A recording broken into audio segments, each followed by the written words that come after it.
जय राधा माधवा कुंज विहारी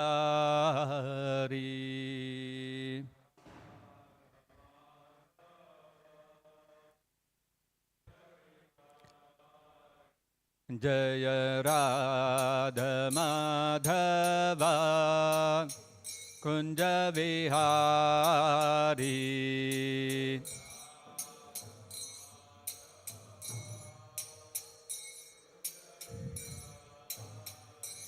जय गोपी जन वल्लभा गिरिवरधारी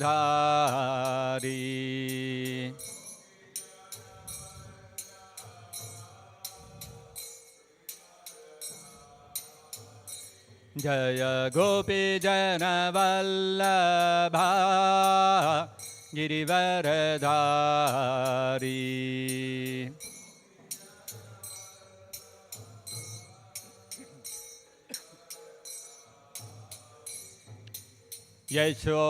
यशोदनन्दन व्रज जनरञ्जना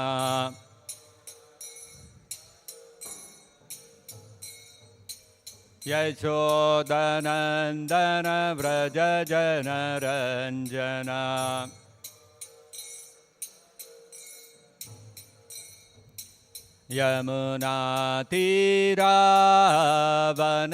यमुनातीरावनचारी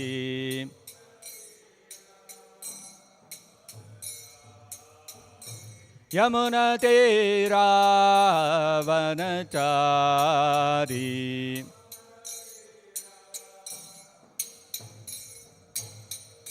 जय राधा माधवा कुंज विहारी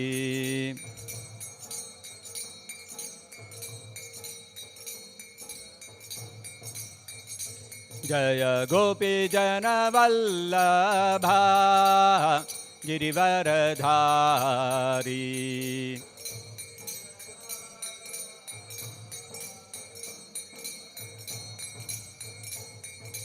यशोदनन्दन व्रज जनरञ्जना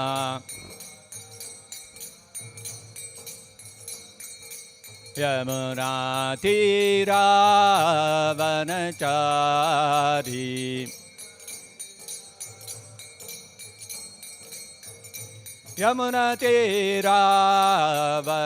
यमुनातीरावनचारी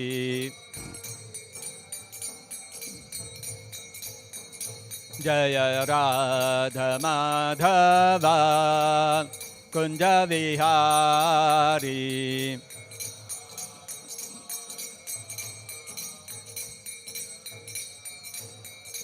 जय राधा माधवा कुंज विहारी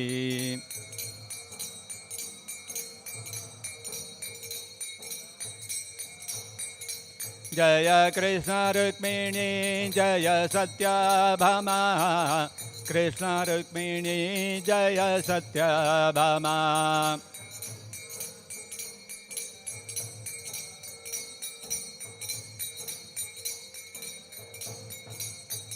जय गौरनिताय जय गौरनिताय गौरनिताय जय गौरनिताय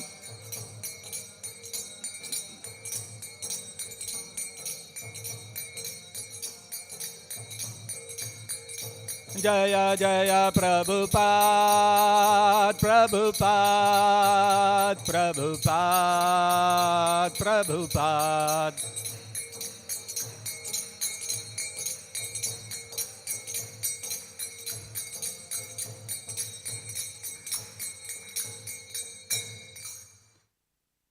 जय विष्णुपाद परमंस परिव्राजकाचार्योत्तर श्री श्रीमद इस डिवाइन ग्रेस ऐसी भक्ति वेदांत स्वामी शील प्रभुपाद की जय जय विष्णुपाद परमंस परिव्राजकाचार्योत्तर श्री श्रीमद इस डिवाइन ग्रेस शील भक्ति सिद्धांत सरस्वती गोस्वामी महाराज की जय अनंत कोटि वैष्णव वृंद की जय प्रेम से कहो श्री कृष्ण चैतन्य प्रभु नित्यानंद श्री अद्वैत गदाधर शिवासादि गौर भक्त वृंद की जय।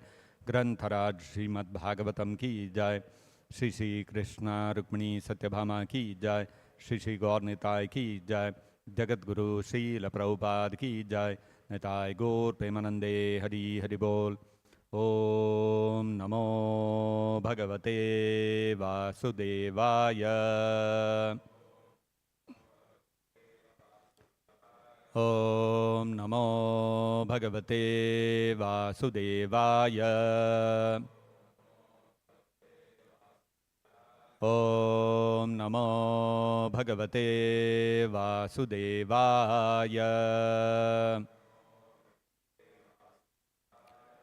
Reading from Srimad-Bhagavatam, Canto 3, Chapter 25, The Glories of Devotional Service, Text number 33.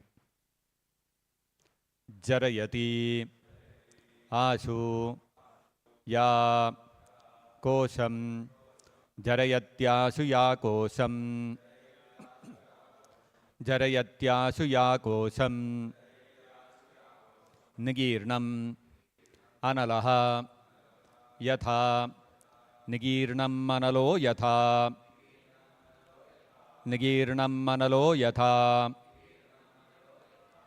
Jarayatyashu yakosha Nigirnam manalo yatha Jarayatyashu yakosha Nigirnam manalo yatha Jarayatyashu yakosha Nigirnam manalo yatha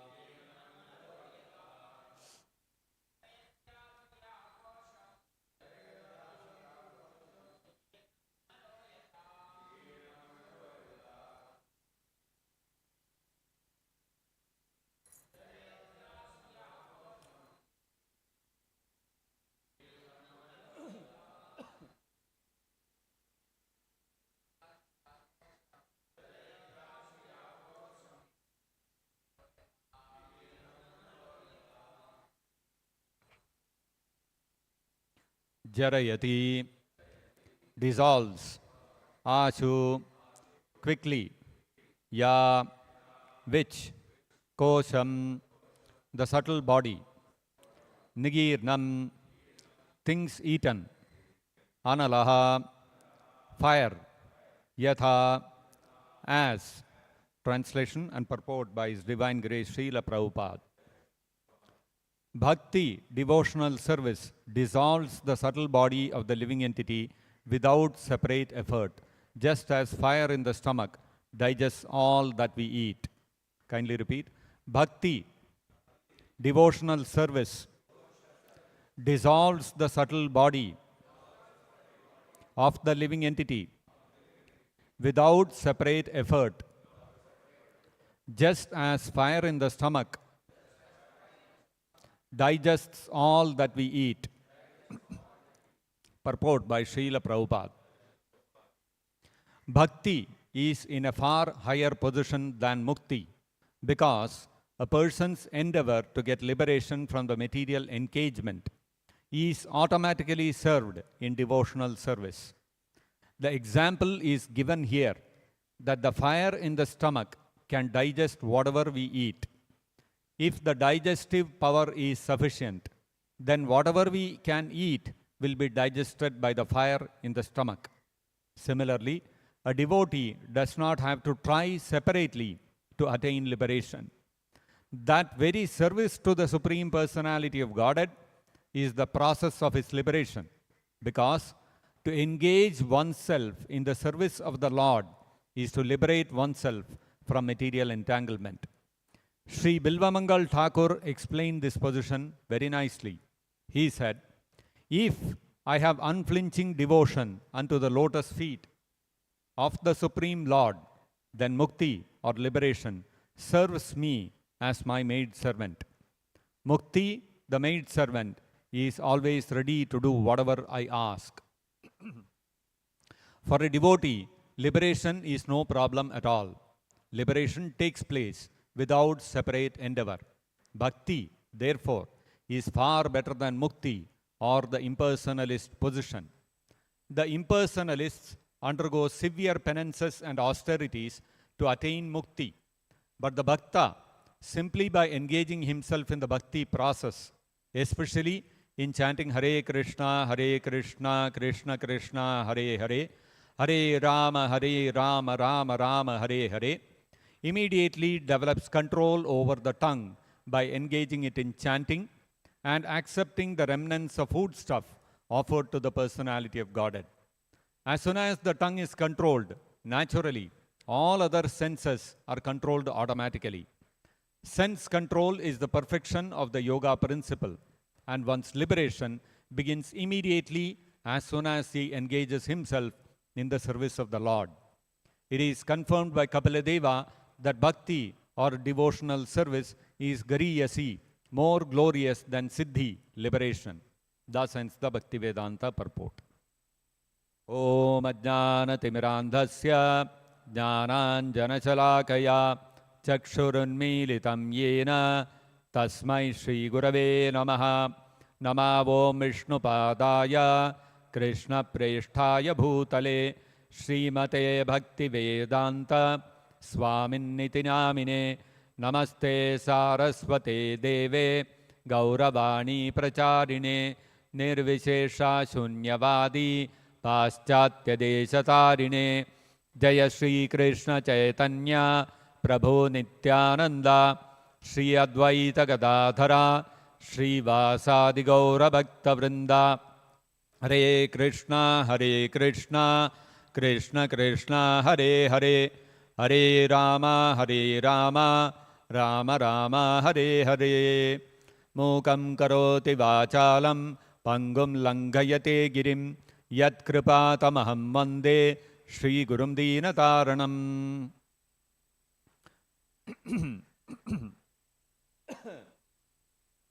So finally, after a lot of media hype, lot of time, lot of events, finally the wedding of Anant Ambani is over. Finally they have gone off on a holiday, and still the media is not leaving them. They went somewhere and went to some cafe, had some coffee or something. That also the media are going and snapping. Still they have not got over it. So the Anant Ambani's wedding with Radhika Merchant was talk of the town, actually talk of the whole world. People all over the world, people in America, people in Europe, everywhere people have been talking about it. What a big fat Indian wedding. And some people are praising, some people are criticizing, some people are neutral. All these things are going on. It was a very big event and well attended. All important personalities, celebrities from all over the world attended. Why? After all, it's a wedding of two individuals. Why the whole world has to stand up and take notice? Because these two people are not ordinary people. They come from very aristocratic, very rich families, very wealthy families. If you look at Anant Ambani, he is the son of the wealthiest man in India and probably in Asia, one of the richest men in the world. Naturally, Anant Ambani getting married has garnered a lot of attention.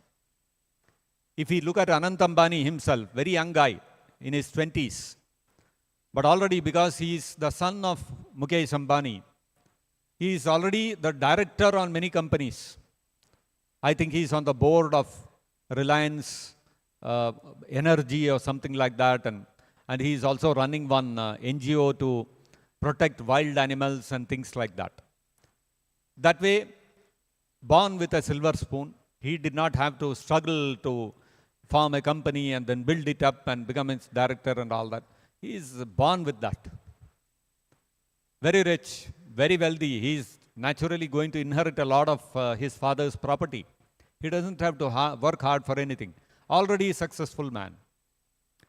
And the amount of wealth he has, incredible. Whatever he wants, he can buy. Whatever he wants, he can do.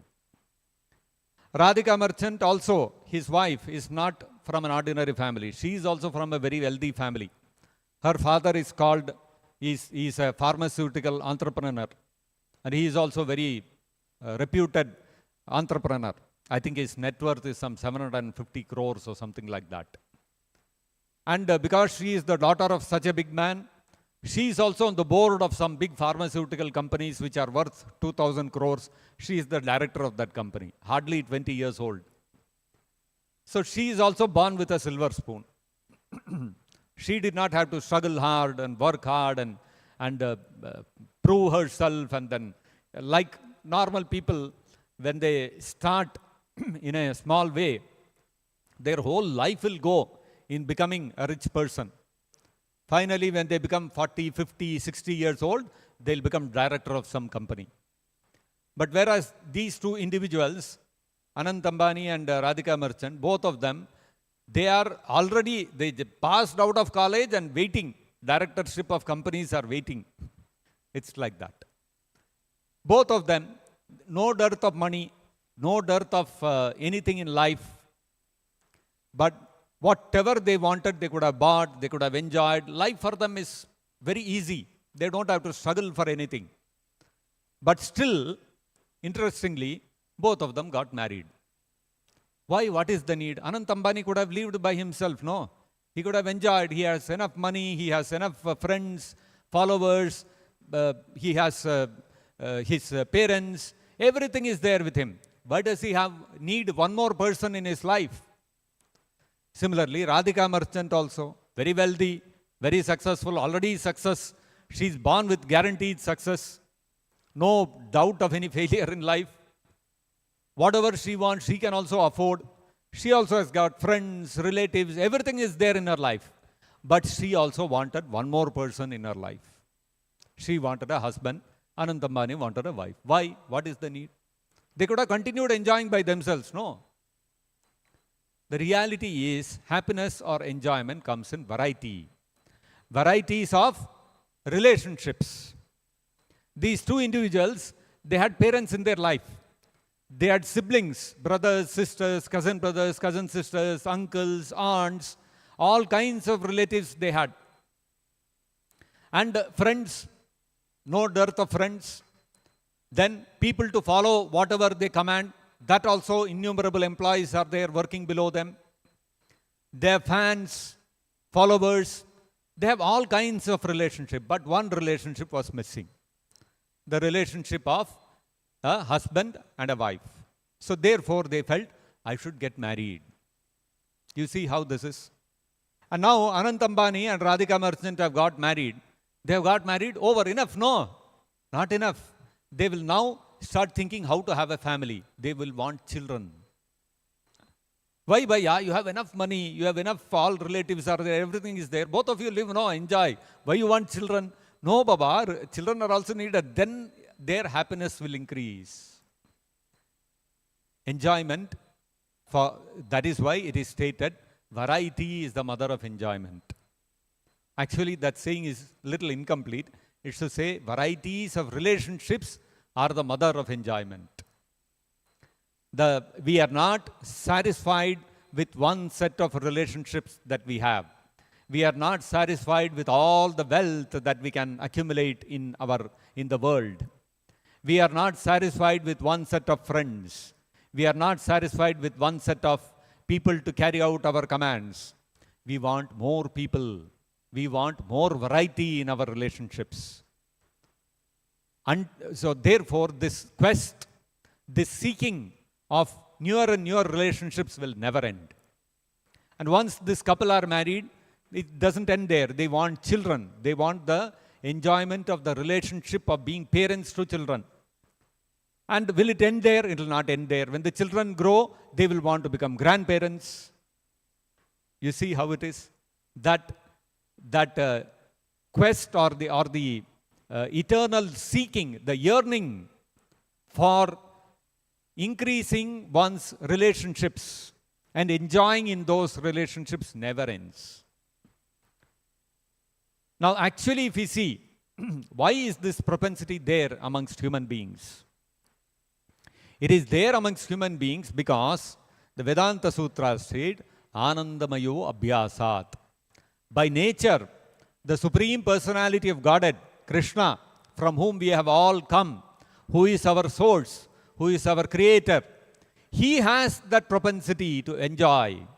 And therefore, we also have that propensity, same propensity to enjoy. But then his propensity to enjoy is unlimited, not like ours. Our propensity to enjoy is very limited, but still that propensity is there. Because we are part and parcel, we are amshas of Krishna. Prabhupada gives the example, just like we have a big ocean here, right at our doorstep. Now if you go to the ocean and you take one drop of water out of that ocean and put it on your tongue, how will it taste? It will taste salty. Now that one drop of water from the ocean is salty because the entire body of the ocean water is salty. It has the same quality. But the amount of water contained in one drop of that ocean water and the amount of tons of salt that is there in the ocean water, the quantity is incomparable. But the quality is the same. Similarly, we also have qualities like Krishna because we are his part and parcel. We have been created by him. We are eternally his part and parcel. We are his amshas. And so therefore we have the same quality. But being amshas, we have very minute quantity of those qualities, whereas Krishna has unlimited qualities. Unlimited quantity of the quality. Krishna has the ability to enjoy unlimitedly, we enjoy limitedly. Krishna has the propensity to enjoy Anandamayo Abhyasat, and therefore what did he do? Eko Bahusyam. He was all alone and he became many. He created all of us. He expanded himself into all the different energies, into his different expansions, into the various personalities of expansion of his Radhini Shakti, his pleasure potency, as well as all of us jivas or living entities. Krishna has expanded into all these varieties of personalities so that he can exchange different varieties of relationship, unlimited varieties of relationships with all the individuals, and he can enjoy like this. Shri Shri Krishna Rukmini Satyabhama Ki Jai. Now Krishna created us for what? For enjoyment. But are we enjoying? We are suffering. So now what happens is, without understanding the purpose for which we are created, we fall into various kinds of traps. One trap is, at the very basic level, we fall into the trap thinking, no, I am supposed to enjoy independently. That is the outlook of the common karmis, who have no knowledge of their relationship with the Supreme Personality of Godhead. They cannot think beyond the body. They think they are the body.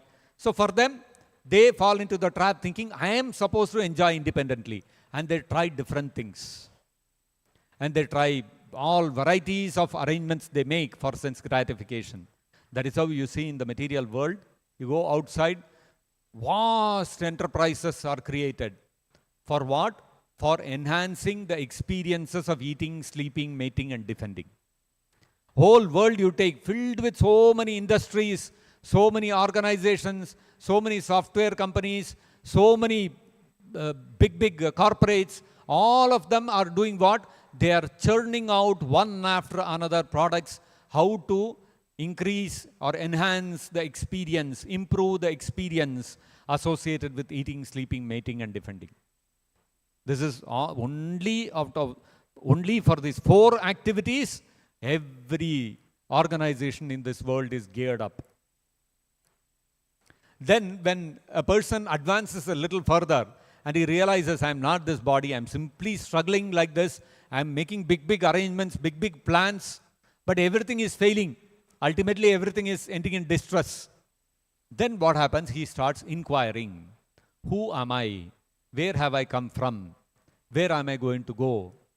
And like this, he starts trying to understand. This is called a jnani. Now the jnani, even though he may renounce the whole material world, he may say, I am giving up all this endeavor to engage in, to try to extract happiness from this material world. There is no meaning to this. Let me try to understand, realize who I am and let me get liberated from this material world. He has realized this material world is not a place to enjoy. So he's better than a karmi. A jnani is better than a karmi. But then what happens? He also falls into another trap. The kind of trap he falls into, Prabhupada gives an example.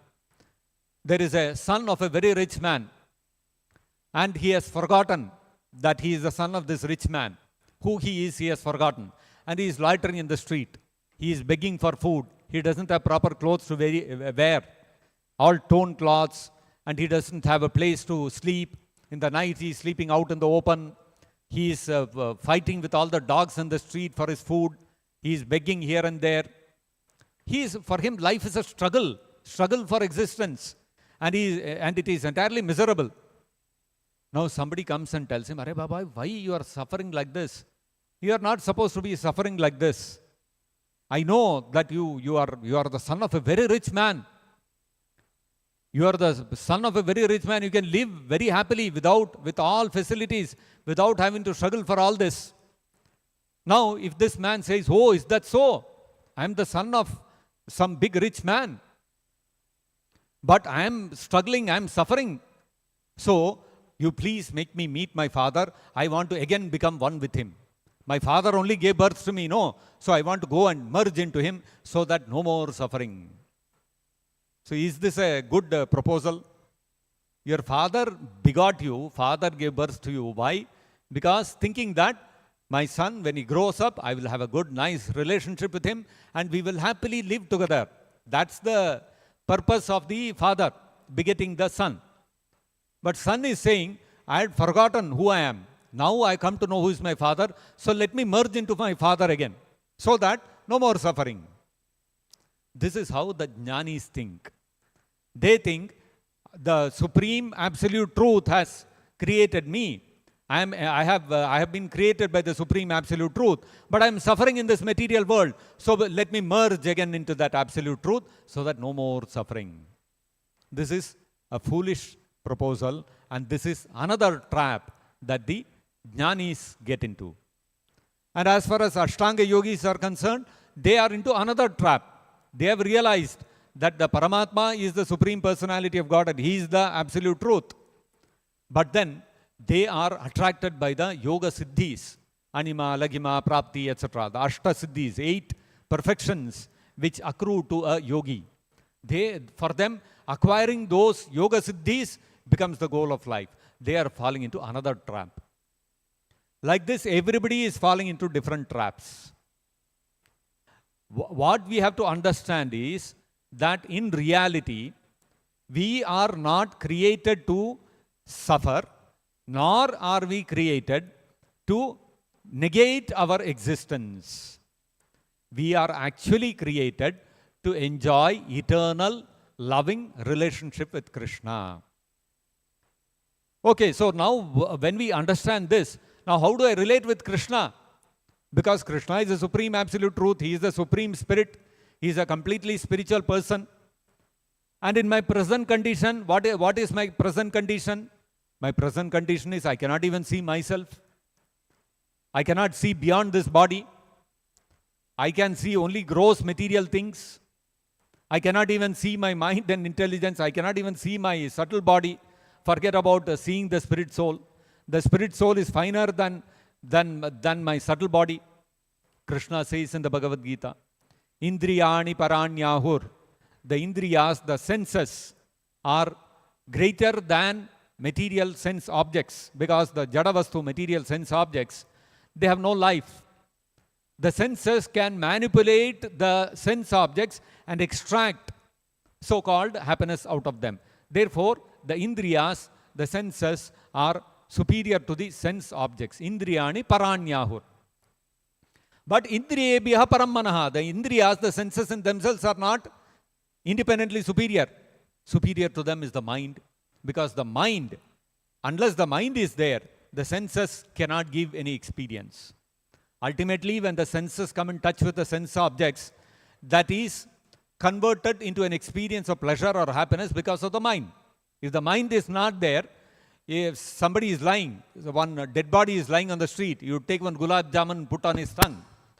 Will that Will that person experience anything? No. Because subtle body has left the body and the soul has also left the body. So where is the question of tasting that gulab jamun? Experience will not come. So the mind is actually directing the senses. And the mind is what actually experiences pleasure and distress when the senses come in touch with the sense objects. The senses, when they come in touch with the sense objects, we all know, science tells how there is some electrical signals are generated and the nerves carry those signals to the brain, etc., etc. So that way the senses are neutral. But it's the mind which goes through all the emotions, happiness, distress, liking, disliking, etc. Therefore, the mind is superior to the senses. And the senses have to follow the dictation of the mind. Whatever the mind feels is palatable, the senses have to go and try to achieve that. If some sense object, if the mind does not like a certain sense objects, the senses have to avoid that. Senses cannot independently say, mind, you don't like this, but I like this. I will go and exploit the sense object like this. The senses cannot say, because the senses are controlled by the mind. And then further Krishna says, Indriyebhya param manaha manasastu parabuddhir. Superior to the mind is intelligence. Because although the mind may want certain things, the intelligence can stop it from doing. For example, we go to some friend's house and the friend brings one big bowl of lot of sweets and keeps it on the table. Now your mouth is watering and your eyes are fixed on that sweet. And your mind is craving, that sweet I want to eat. But you will wait. Until the friend invites you, you will wait. Why? Because that's manners. And suppose the friend doesn't invite you, you will wait. And suppose the friend says, okay, take one sweet, and you extend your hand, then he'll beat your hand. And he will say, he insults you like that. Saying that, no, I was joking, I will not give you anything to eat. What you will do? Although the sweet is very palatable, you will get up and walk off. He'll say, I don't want here. I didn't come here to your house to eat. As if you don't have money to go and buy sweets and eat. So you see, although the mind is demanding, the intelligence will say, no, this is an insult. Don't eat. Walk out. Then the mind has to follow. Or the mind, the intelligence will tell, he has not invited you to eat, so wait. Mind has to wait. Therefore, manasastu parabuddhir, the intelligence is superior to the mind. And buddhehe paratastu saha, the soul is finer than the superior to the intelligence. So you see, as we go to higher and higher things, the corresponding objects also become finer and finer. The senses are finer than the sense objects. The mind is finer than the senses. Intelligence is finer than the mind. Ego is finer than the intelligence. And the soul is even finer than the ego. Now we are not even able to see our own subtle body. Where will we see the soul? It is not possible. And we are not even able to see ourselves. Where is the question of seeing Krishna? So then how do we relate with Krishna? How do we enjoy our relationship with Krishna? Ultimately, we are created by Krishna, Eko Bahusyam, because for what? Anandamaya Abhyasa, to engage loving relationship and to experience happiness in that relationship. But we are not even able to see Krishna. Where is the question of enjoying with him? So therefore, the Shastras, they state that although it is not possible to experience or to capture Krishna with our gross senses and even with our subtle senses, although that is true, simply by chanting Krishna's holy name, we can capture Krishna. Simply by chanting and hearing. If we engage in the service of Krishna by chanting his holy name, gradually what will happen is our spiritual senses will awaken. Then we will be able to taste Krishna's holy name. We will be able to see Krishna.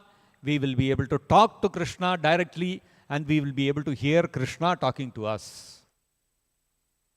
All this is possible simply by the process of Bhakti Yoga or devotional service to Krishna, beginning with chanting his holy name.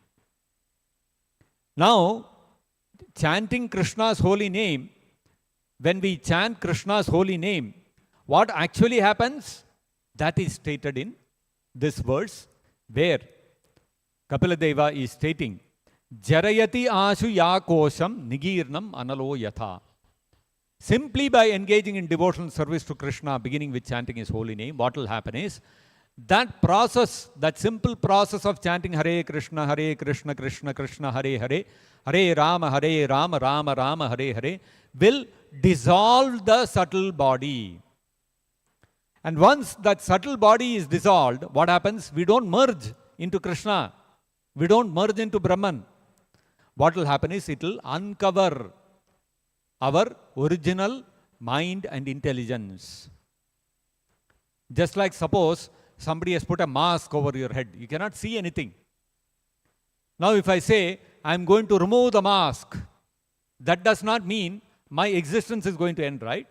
If the mask is removed, then I'll be able to see everything.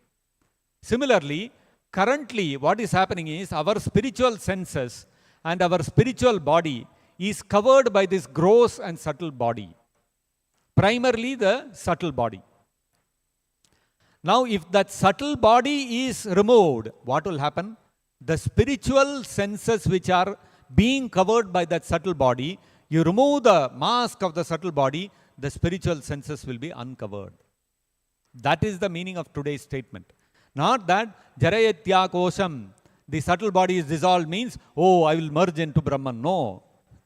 My spiritual senses will get uncovered. And how does devotional service, bhakti to Krishna, how does it dissolve the subtle body? Does it require some great endeavor, some great austerities to be performed, and a lot of philosophical knowledge you need?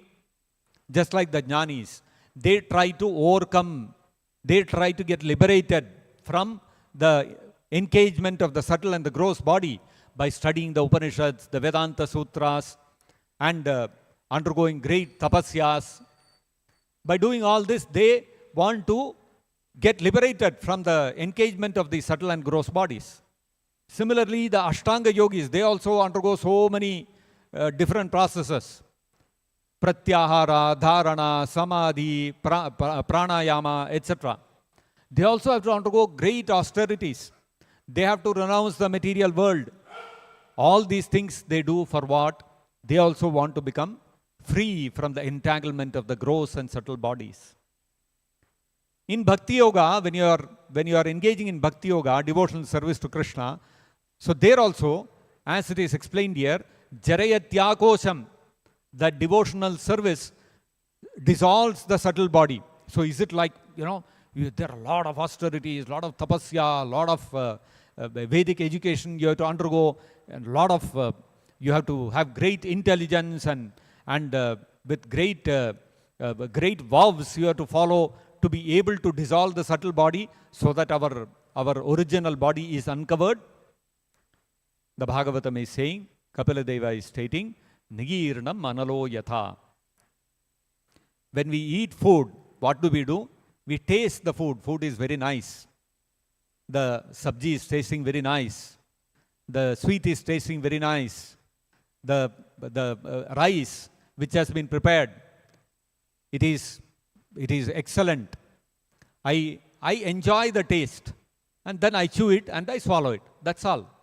After that, I don't know what is going on in the stomach. The fire in the stomach is automatically digesting it and spreading the nourishment to the whole body. I am not even knowing how it is happening. I am not bothered also. I am simply enjoying the eating, that's all. Similarly, in Bhakti also, we enjoy executing devotional service to Krishna. We don't have to undergo great austerities and renunciation and cultivating knowledge and all these kind of things. We don't have to do all those things. Automatically, the performance of devotional service, as Krishna says in the Bhagavad Gita, Susukum kartum avyayam. It is very happily performed. you enjoy executing devotional service. Devotional service without your separate endeavor, without your even knowing how it is happening, that devotional service to Krishna will dissolve the subtle body. And one day you will find that you are free from the entanglement of the subtle and gross bodies, and you will remember who you are in the spiritual world, and you will be liberated from the influence of the three modes of material nature. You will no longer your mind will no longer be disturbed by the forces of kama, krodha, lobha, mada, moha, matsarya, lust, greed, anger. All these things will not trouble you anymore. We don't have to endeavor separately for this. We have to simply enjoy rendering devotional service to Krishna. Simple thing, but extremely powerful. And that is why in the previous verse, which Prabhupada quotes in the purport, Kapila Deva said, Bhakti siddher gariyasi. Bhakti, devotional service, is far better than even mukti, siddhi. Because to get to mukti, you have to struggle so hard. And even after getting to mukti, no guarantee that you will stay there forever. You may fall down again. But bhakti is such a powerful process that without any separate endeavor, very easily you will be able to attain liberation. And the liberation we attain by rendering devotional service to Krishna, which constitutes going back to the spiritual world, that liberation is a permanent liberation. Because Krishna says in the Bhagavad Gita, Yad gatva nanivartante tad dhama paramam mama. If we go back to Krishna's abode, which is Vaikuntha, if we go to Vaikuntha, then nanivartante, there is no more coming back. Whereas, if you attain mukti and you get liberated to the extent of merging into Brahman, no guarantee that you will not come back again to the material world. Bhagavatam says, Ye anya aravindaksha bimuktamaninas tvayastabhavad avisuddha buddhayaha aruhya kritsrena parampadam tatapatantyado anadrita yushmadangriyaha. Those who endeavor to get liberated, anadrita yushmadangriyaha, without taking shelter of the lotus feet of Krishna, without rendering devotional service to Krishna, what happens to such people? They are avisuddha buddhayaha. Their intelligence will never be fully purified. That means their subtle bodies are not fully dissolved. Still, the contamination of the material subtle body exists in such people, such jnanis, impersonalists, who may even attain mukti. Although they have attained mukti, they have still not, their subtle body has not still fully dissolved. And that is why it is said, avisuddha buddhayaha, their intelligence is still not fully purified. And because of that, what happens? Although vimuktamaninaha, they are thinking that I am liberated, I have become a mukta purusha. They are thinking like that, I am a big jnani. They are thinking like that. But eventually what will happen? Aruhya kritsrena parampadam. With great difficulty, they have attained that position of being liberated. What happens? Patanti adaha. Again, they will fall back to this material world of conditioned life. Therefore, that kind of liberation is not a permanent liberation. Whereas, when we render devotional service to Krishna, that devotional service itself is the means and the end. What is the goal of our life? Goal of our life is to render devotional service to Krishna. That is the goal of our life. And how to achieve that goal of our life? The goal of the life is to render devotional service to Krishna. And the method to achieve that is to render devotional service to Krishna. You see, the goal and the method are both the same thing. This is the power of devotional service. And so what happens is, by rendering devotional service to Krishna, bhakti siddher gariyasi. We exceed the position of a mukta purusha.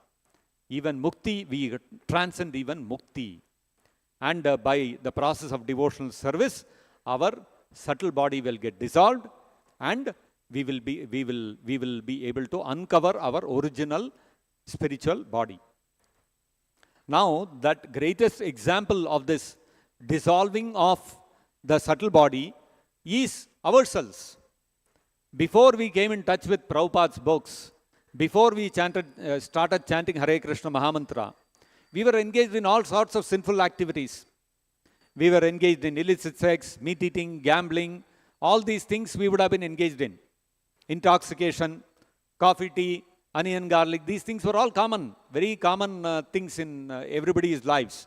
Even if they may not be eating meat, at least onion, garlic is so all-pervasive.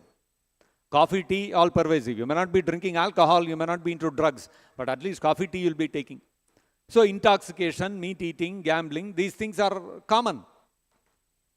But after coming in touch with Prabhupada's books and chanting Hare Krishna mantra, even the most hardcore meat eater, most hardcore guy who is into drugs and alcohol and all these kind of intoxicants, even he will give up all these things. How are we able to give up these things? Because our subtle body is getting dissolved. Our subtle body is only influencing us, no? To take intoxicants, to eat meat and eat onion and garlic, drink coffee and tea, consume tobacco. All these things, our subtle body is only driving us.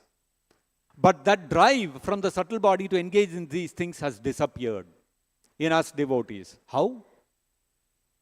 That is because the subtle body is getting dissolved. The original body is getting uncovered. This is the biggest, our own lives are the biggest examples of this today's verse, what Kapiladeva is stating, that jarayatyasu yakosam. I mean, we did not endeavor, I have to give up coffee and tea, I have to give up alcohol, I have to give up this. We never endeavored. Simply it went out of our life. Nigirna manalo yatha. After putting food into the stomach, we never bothered how digestion is going on, what is the chemical process, to how much time it will take, how is the blood sucking out all the nutrients, is it distributing to all this one, let me do some check whether enough energy has gone from the blood into all my cells. We don't have to do anything. Simply eat and we are energized, over. Similarly like that, we have been chanting Hare Krishna. Prabhupada told to chant Hare Krishna, we are chanting. Prabhupada told to read Bhagavatam, we are reading. Prabhupada told to read Bhagavad Gita, we are reading. What is happening? Intoxication is going out, meat eating is going out, illicit sex is going out, gambling is going out. All these things are going out of our life without a separate endeavor, without our actually even realizing it. Actually, we don't realize it. Others around us start realizing. They start seeing, what happened to this poor boy? Until yesterday, he was such a nice, normal boy. After going to this ISKCON, he has got brainwashed. See, he has stopped drinking coffee and tea. What is wrong with him? Why is he doing all these things? When our friends, our relatives, our parents, when they come and question like this, then we start thinking, yeah, something must be wrong with me. You see how it is.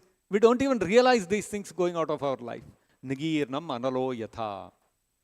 Just like food you put into the stomach, after that you don't know how it is happening, but it's getting digested and the energy is getting distributed throughout your body. Similarly, jarayatyasu yakosam. Our subtle body is also getting dissolved by the process of devotional service. So we have to simply stick to this process. We have to chant Hare Krishna, read Prabhupada's books, attend our sadhana, and engage our body, mind, whatever talents we have, abilities we have, whatever energy we have in serving Krishna. That's all. Automatically you will see the subtle body will keep getting dissolved and we will all become pure devotees by the grace of Prabhupada and Krishna. So I will stop here. Grantharaj Srimad-Bhagavatam ki jai, Jagat Guru Srila Prabhupada ki jai, Nitai Gaur Premanande Hari Hari Bol.